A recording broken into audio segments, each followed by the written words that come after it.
아침에 나로 주의 인자한 말씀을 듣게 하소서.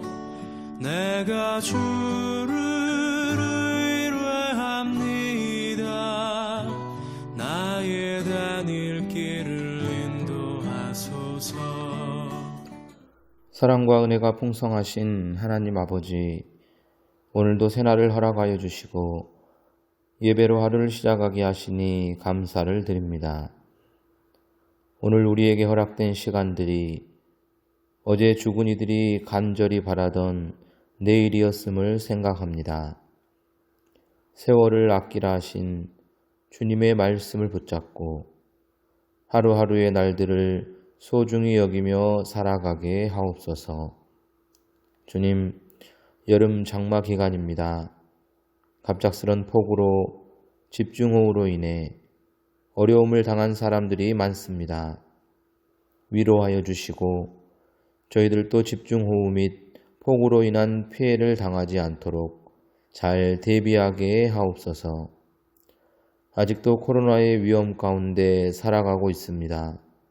모두가 힘을 합하여 코로나를 극복하게 하시고 예전과 같이 안정되고 평화로운 일상으로 돌아가게 하여 주옵소서.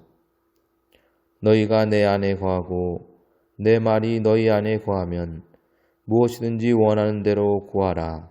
그리하면 이루리라 말씀하신 주님의 말씀을 기억합니다. 주님께 무엇을 구하기 전에 주님 안에 거하는 저희들이 되게 하시고 먼저 주님의 말씀을 마음에 새기고 살아가기에 힘쓰는 저희들이 되게 하옵소서. 오늘도 생명의 말씀, 살아운동력 있는 말씀으로 역사하여 주실 줄 믿사오며 예수님의 이름으로 기도하옵나이다. 아멘. 다 함께 찬송가 375장 찬송하겠습니다.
(7월 30일) 오늘의 말씀은 이사야 14장 24절에서 32절입니다. 만군의 여호와께서 맹세하여 이르시되 내가 생각한 것이 반드시 되며 내가 경영한 것을 반드시 이루리라. 내가 아수르를 나의 땅에서 파하며 나의 산에서 그것을 짓밟으리니 그때 그의 멍에가 이스라엘에게서 떠나고 그의 짐이 그들의 어깨에서 벗어질 것이라. 이것이 온 세계를 향하여 정한 경영이며 이것이 열방을 향하여 편 손이라 하셨나니 만군의 여호와께서 경영하셨은즉 누가 능히 그것을 패하며 그의 손을 펴셨은즉 누가 능히 그것을 돌이키랴. 아하스 왕이 죽던 해에 이 경고가 임하니라. 블레셋 온 땅이여, 너를 치던 막대기가 부러졌다고 기뻐하지 말라. 뱀의 뿌리에서는 독사가 나겠고 그의 열매는 날아다니는 불뱀이 되리라. 가난한 자의 장자는 먹겠고 궁핍한 자는 평안히 누우려니와 내가 네 뿌리를 기근으로 죽일 것이요 내게 남은 자는 살육을 당하리라. 성문이여 슬피 울지어다. 성읍이여 부르짖을지어다. 너 블레셋이여 다 소멸되리로다. 대저 연기가 북방에서 오는데 그 대열에서 벗어난 자가 없느니라. 그 나라 사신들에게 어떻게 대답하겠느냐. 여호와께서 시온을 세우셨으니 그의 백성의 곤고한 자들이 그 안에서 피난하리라 할 것이니라. 오늘도 하나님의 은혜를 사모하여 말씀의 자리로 나오신 모든 성도님들에게 우리 주님께서 은혜 베풀어 주실 것을 믿습니다. 오늘 본문의 말씀은 아수르와 블레셋을 향한 심판 예언입니다. 세계 열방을 다스리고 통치하시는 하나님이심을 우리는 고백합니다. 그리고 그 하나님은 역사의 주관자가 되십니다. 하나님은 친히 하나님의 백성들을 출애굽시키시고 이끄셔서 가나안 땅에 터전을 마련하여 살아가게 하셨습니다. 하나님께서는 수많은 전쟁 가운데 이스라엘을 보호하시고 친히 함께 싸우셔서 승리케 하셨습니다. 하나님의 백성들은 하나님의 보호와 은혜 가운데 살아온 민족이었던 것입니다. 그러나 그들은 수많은 전쟁 가운데 지키시고 보호해 주셨던 하나님을 잊어버리고 세상의 힘을 의지했습니다.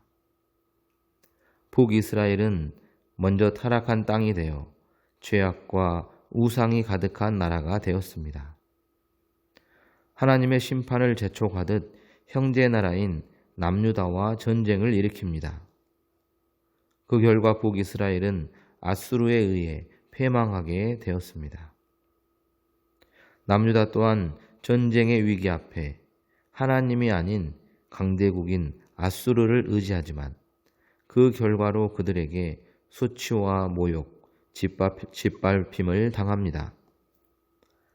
한때 강대국으로 급부상한 아수르, 그 나라 또한 하나님의 통치 아래 잠시 허락된 나라였습니다. 하나님께서 세계를 경영해 가는 일에 아수르를 사용하셨지만 그들의 심판은 정해져 있었습니다. 하나님은 아수르의 죄악에 대해 심판을 계획하고 있었던 것입니다. 본문 25절 말씀에 내가 아수르를 나의 땅에서 파하며 나의 산에서 그것을 짓밟으리니라고 말씀합니다. 하나님께서는 또한 온 세상을 다스리고 통치하고 계심도 친히 말씀하십니다. 26절 말씀에 이것이 온 세계를 향하여 정한 경영이며 열방을 향하여 편손이라 말씀합니다.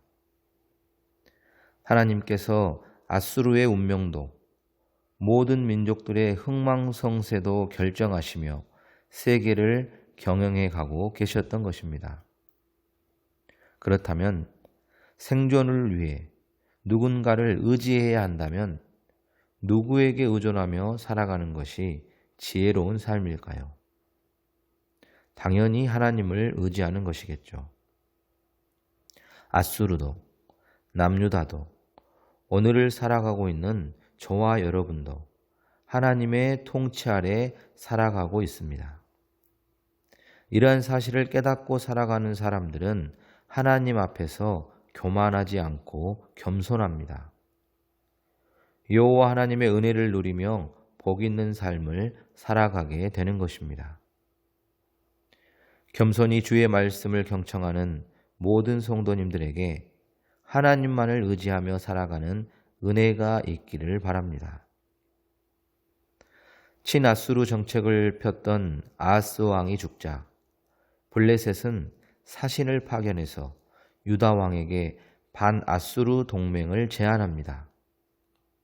오늘 본문 29절 말씀에 너를 치던 막대기가 부러졌다의 막대기는 블레셋을 공격하던 아수르를 일컫는 말입니다. 블레셋은 마침 아수르가 위기를 맞고 있으니 손을 잡고 그 아수르에 대항하자고 남유다의 동맹을 요구한 것이죠. 그럴듯한 상황입니다. 그러나 상황이 유리하기 때문에 잘못된 선택을 해서는 안 됩니다. 상황이 유리하고 불리한지를 따지기 전에 먼저 말씀을 따르는 것이 하나님의 백성이 살아갈 길인 것입니다. 하나님은 아수르든 블레셋이든 애굽이든 열방을 의지하는 것을 기뻐하지 않으십니다. 역사의 주인은 강대국이 아니라 하나님이시기 때문입니다. 본문 32절 말씀을 보면 하나님께서는 유다에게 블레셋이 제안하는 반아수르 정책에 어떻게 답하겠느냐고 물으십니다. 만약 흔들리지 않고 하나님만을 의지한다면 역사 속에서 그러했듯이 하나님께서 친히 그들의 방패와 피난처가 되어주실 것이지만 만약 블레셋을 선택한다면 바람 앞에 등불과 같은 신세가 되고 말 것입니다. 오늘 본문 가운데 남유다를 향해 블레셋과의 동맹을 어찌할지 물으셨던 하나님은 유사한 상황을 맞이하며 오늘을 살아가는 우리에게도 물으십니다. 하나님을 의지하며 살아가겠느냐? 아니면 물질과 권력, 세상의 것을 의지하겠느냐? 스스로 물음에 답해 보시기 바랍니다. 평안할 때는 하나님만 의지한다고 고백하지만 막상 감당하기 힘든 고난을 만나면 하나님은 멀고 세상 도움은 가깝게 여겨집니다. 그러나 환난의 때에 선택한 우리의 행동이 진정한 우리의 신앙을 말해줄 것입니다. 온 세상을 다스리고 통치하시는 하나님, 생사화복, 흥망성쇠를 결정하시는 살아계신 하나님을 의지함으로 하나님의 보호 아래 은혜를 누리며 살아가는 모든 성도님들이 될 수 있기를 바랍니다. 기도하겠습니다. 사랑과 은혜가 풍성하신 하나님 아버지, 오늘도 말씀을 통해 은혜를 주시니 감사를 드립니다.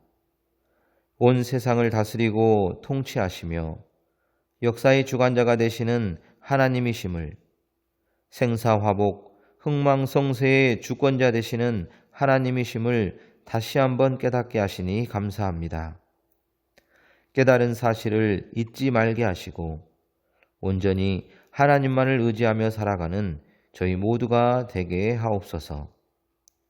때로는 세상이 손 내밀며 유혹할 때가 있지만 단호히 거부하고 주님 손 꼭 붙잡고 살아가는 저희 모두가 되게 하옵소서. 임마누엘로 함께 하시는 예수님의 이름으로 기도합니다. 아멘. 지금은 나라와 민족과 교회와 개인을 위해 기도하는 시간입니다. 함께 기도 제목을 보며 기도해 주시기 바랍니다.